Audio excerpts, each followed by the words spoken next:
Thursday morning fog was so thick that the helicopters, essential for rider safety, were unable to fly, so everyone just waited for hours until the sky cleared. Everyone's sitting here for a long time in the sun now. We've already eaten our food from the break. Our waters are already down, and so yeah, we'll see. What is the problem? We want everybody to stop at the refueling. Just one thing, if there is fog, it's true it's bad, because we don't see. But if we have no fog, let's go. I think the smart thing is to stop. I don't care. I've a good gap. I'm not worried. Only they two want to continue full the stage because they are battling for the second or third place. But all the riders want to stop about 50. For me, it's possible to go at the finish. Not for the Rally 2 is different, but for the Rally GP, I don't understand the problem. You always talk about safety, then why don't you just stop at the refueling? Yeah. Daniel, what do you think about this decision? Let's see, it might change again. For everybody, you stop at the neutralization now. Okay? Have a good day, enjoy! C'est le Dakar ici, c'est quoi les gars là? C'est quoi cette histoire? You can't rely on one day to get the result. It's a 12-day race. You have 12 days to do good. Hey, you want to know what's happened? You just scared. This is what's happened. You maybe know. He's got a good point. If you're on stage 11, you're worried about your result. You should have been worried about it halfway through the stage. It's funny, though, to see everyone's emotions going crazy on one of the last stages of the Dakar. Golly, handbags at dawn in the desert, but an uneasy entente cordiale meant that Michael Doherty eventually set off to start the special at 10:30, 3.5 hours late. Adrian van Beveren was angry, and he took it out on the course, but a misjudgment cresting a dune left him with a damaged exhaust, and that error cost him the stage by 57 seconds. It also effectively removed any chance he has of catching Tosha Shirena in second overall. Je pense que là, il y a trop d'écart. Tosha a mis du bon rythme aujourd'hui, il a été bon. Il va falloir assurer demain, à mon avis, même si c'est pas terminé. Luciano was also looking to move up a step, a 7-minute gap to VBA in third and a small chance to snatch a podium place. But it wasn't to be for the Sunset Strip 77. Ha sido una etapa corta en las dunas, pensaba que iba a ser más larga y tener la segunda mitad para aprovechar el físico y hacer toda la etapa completa, pero bueno, la han cortado, así que espero que mañana podamos cerrar un Dakar de la mejor manera. The special belonged to Tosha Shirena, Honda's third. Despite some trouble in the soft dunes, the Spaniard found some waddies to help him weave his way to a 33-second win over Benavides. He intentado empujar para bueno, no perder tiempo, mañana intentar ir un poquito más relajado. Sabía que recuperar ese tiempo, Daniel, era muy complicado, pero bueno, he tirado fuerte hasta el final. Habían dunas blandas, no había mucha visibilidad, pero bueno, contento de estar aquí en la recta final. Including Rally 2 riders, there are more KTMs in the top 10 than Hondas. Who would have predicted that 2 weeks ago? Sanders comfortable and on course for a first overall title. Edgar Canet still leads Tobias Ebster by 35 minutes in Rally 2, but there is late drama in Original by Motul. Emmanuel Genesh has led the class for practically the entire rally, but today, Benji Mello took over at the top. The gap, after 57.5 hours of racing, exactly 1 minute. Wowzers.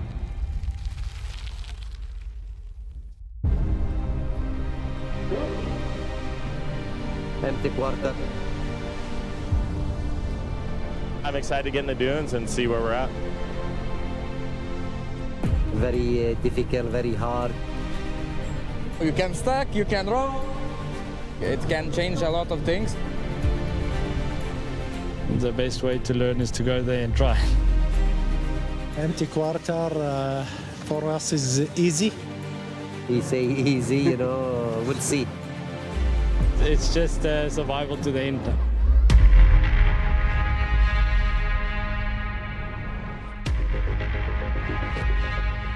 We have good start position. When you start in the back, you can do very good in the front. Ouais, c'est bon, j'ai la trace là. Ça va tout changer pour la journée, c'est sûr. Ça va tout changer là. On va gagner un spécial. The Rub Al Khali is the largest contiguous sand desert in the world. In the empty quarter, you can feel very, very alone in this sea of sand. Lucas Moraes, second yesterday and winner of stage 7, but way down today. But you don't have to be alone. Seth Quintero and Sayud Variawa buddied up for a while. Rokas Bashuska enjoyed the playground to post a 6th top 10, despite being chased down by Marcelo Gastaldi. He finished 19th on the day, but did bring us this spectacular helicopter shot.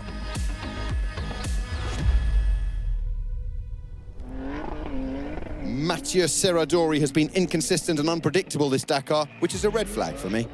4 roues motrices, c'est autre chose. On peut pousser, on est plus efficace. By the way, the red flags are so the cars can be seen in the dunes, not because they're remote controlled. Henk Laterken started stage 11 with a 2.5-minute advantage overall. To be honest, there's not much more we could have done today. I'm definitely not the sand and the dune expert. The man who trailed again overnight was Yazid Al-Raji, third on the day, enough to leapfrog the South African. This is some seesaw struggle in the ultimates. The result is simple. You are leading now again the Dakar 25 by 6 minutes to Lategan. It's good. Team will do a great job, and me, everything going well. What of Nasser al-Attiyah? Could the Qatari king get himself back in contention? 2 flat tyres cost him the stage and any realistic chance of a 6th title. He was second today. It's really nice, you know, to have the new car, and it's fighting, you know, for the podium. You know, we are so happy. We have a good performance, you know, but always a new car need a time.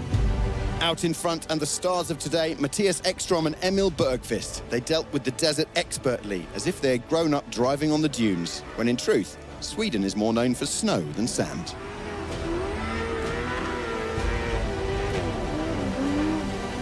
I was pushing everything I could. I have nothing left to do, so I did my best. Al-Attiyah, Ekstrom, Laterken, Al-Raji. It's coming down to the wire. The truth is, probably it's Henk or Yazid. There are 62 kilometers to decide the destination of Dakar 47.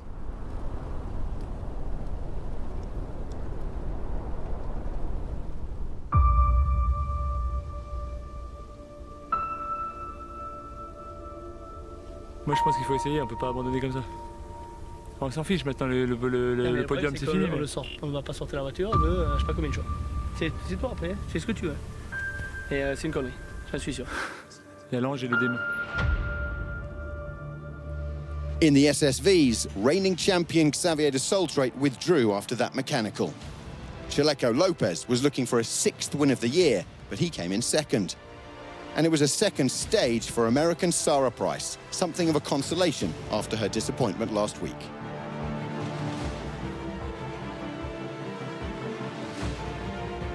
But with a 2-hour lead, Brock Hager has this sewn up, barring a final stage disaster or an alien invasion. More Saudi celebrations on the penultimate day as Yassir Saidan notched a 3rd win of this edition in Challengers. But the Cavillassos have this sewn up, barring a final stage disaster or an alien invasion. What breaks as soon as you say its name out loud? Silence. Silence is golden, as is the sand, and when the roar of the engines stop, the silence will soon return to the empty quarter. But one special remains. Wow, yeah, that's right. One more day for Sanders to hold on. 1 minute in original by Motul. One new name will be written on the Ultimates trophy, and just one more highlight show left tomorrow. And I'll be here one more time, so make sure you are, rally fans.